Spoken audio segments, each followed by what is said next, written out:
Olá, seja bem-vindo, seja bem-vinda. Esse é o Kitnet HQ, eu sou o Liber e esse aqui é o Fun, o livro do Paolo Basilieri, que eu li essa semana, fui lendo aos pouquinhos, você vai ver que ele é meio grandinho, né? São 300 e poucas páginas, 310 páginas. E eu achei um barato. Esse livro aqui conta a história das palavras cruzadas. Mas não é só assim, tipo, contar a história. Ele, na verdade, usa a história das palavras cruzadas para contar a amizade, sobre a amizade entre esse escritor, o Pipo Quester, que parece ser um Umberto Eco, né? Assim, me pareceu muito Umberto Eco, e um artista de quadrinhos que seria, digamos assim, o alter ego do autor Paolo Basilieri, que é o Xenoporno. Xenopornô, achei o nome muito peculiar, né? Mas essas duas pessoas, esses dois artistas, o quadrinista e o escritor, moram na cidade de Milão, na Itália.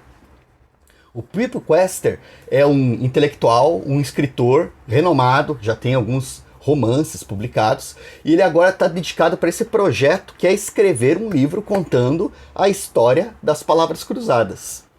Os dois se encontram, né? E eles se tornam amigos, começam a trocar ideias, conversando sobre esses projetos, né? E ao mesmo tempo aparece uma terceira personagem que espreita os dois, fotografando a distância, observando eles, seguindo os passos do Pipo Quester, principalmente, que é a Mafalda, que a gente não sabe sobre ela, a gente vai descobrindo ao longo do livro. A trama seria essa, um escritor que se dedica a um projeto de contar as histórias das palavras cruzadas. Você tem esse quadrinista que faz amizade com ele e acaba dando uma força aqui e ali, né, trocando umas ideias com ele sobre esse projeto. E essa moça que está ali seguindo o Pipo Quester por alguma razão que a gente não sabe qual que é. Isso aí é a trama geral do livro. Aí como é que ele se estrutura? E é isso que é o bacana. Porque sim, tem toda a questão da história das palavras cruzadas, né? A história, como elas surgem em Nova York, quem é o cara que inventa. E ao mesmo tempo que você tem essa história das palavras cruzadas sendo contada, você vai ter a trama entre esses personagens e você vai ter diversas outras subtramas. O desenho do Paolo é extremamente detalhado, muito bem construído. As primeiras páginas, como a história abre em Nova York, que seria o berço onde foi publicada a primeira palavrinha cruzada, né? Ele mostra a cidade, mostra as janelas dos prédios, os detalhes arquitetônicos, e vai fazendo essa transição com os quadrinhos e explicando a analogia, né, entre os prédios, as suas janelas, a sua estrutura e a grade que compõe uma palavra cruzada, né, a grade de quadradinhos lá que vai servir para a gente colocar as letrinhas e ir descobrindo os enigmas, né. E ao mesmo tempo tem esse link com a linguagem dos quadrinhos, que também é uma grade, uma disposição de painéis, de quadros, dentro de um espaço que se relacionam entre si, que se relacionam além, né, daquela imagem que você vê daquele painel, vão além.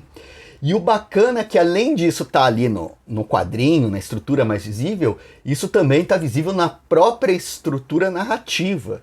Porque você não vai ter uma história que é contada. Você tem essa história, mas ao mesmo tempo ela é cortada, cruzada por diversas outras pequenas histórias, pequenos episódios. Assim como numa palavra cruzada você vai ter assuntos diversos, enigmas diversos, desde descrições de objetos a descrições de perfis históricos, pessoas, séries de TV, uma variedade de temas, né, de pequenos enigmas para você ir encaixando.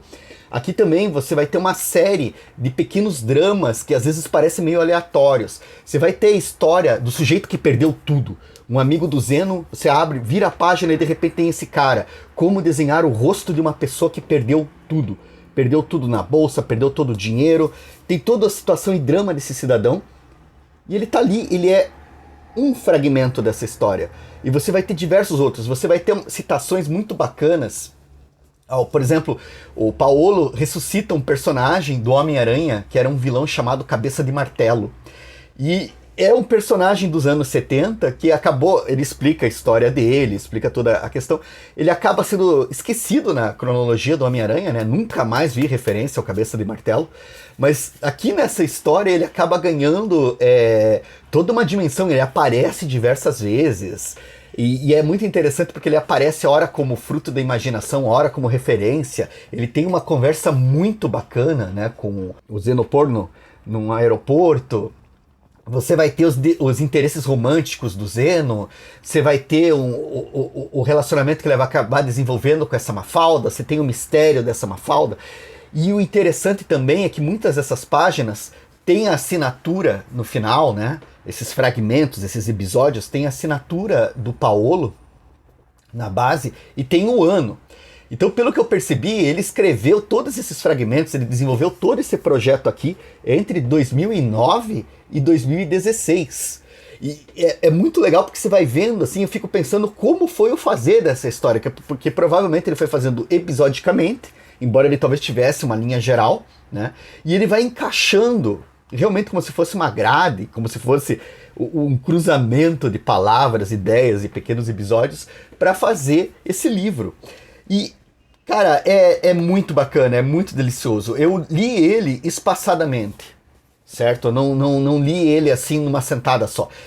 Algumas pessoas já me recomendaram, não, senta e lê de uma vez, mas, né, vida que segue, a gente não consegue, às vezes, sentar por mais de meia hora para ler alguma coisa. Eu fui lendo aos espaços, fui lendo aos pouquinhos, e ainda assim eu acho que, putz, mesmo lendo espaçadamente, fica gostoso, você vai tendo uma outra impressão da obra, né? Você prolonga essas ideias, você volta às vezes para ver o que foi dito, faz cruzamentos de momentos da história, de citações, desses episódios todos, porque são várias pequenas histórias que vão cruzando, né? As histórias dos envolvidos com as palavras cruzadas, questões de espionagem, de código, mal entendidos que acabaram com a vida de algumas pessoas por causa de palavras cruzadas. Então, é uma história bem instigante, bem bacana, um projeto bem legal. A edição da Veneta tá muito legal, tá muito bacana. A tradução é da Michele Vartulli, né? Acredito que foi direto do italiano.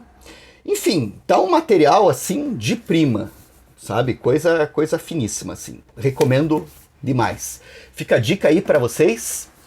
Vamos nos falando, muito obrigado pela audiência. Não esquece de dar uma curtida, assinar o nosso canal e você pode acompanhar o nosso trabalho, meu e do meu colega Escama, né? A gente tá aqui toda quarta-feira fazendo uma live, batendo papo ao vivo, trocando ideias sobre quadrinhos. Nas quintas-feiras a gente solta as nossas resenhas de quadrinhos em específico. E na sexta a gente faz um pupurri de diversos tipos de assuntos sobre quadrinhos, né? Então, acompanhe a gente aí no canal. Obrigado pela audiência, vamos nos falando e até a próxima.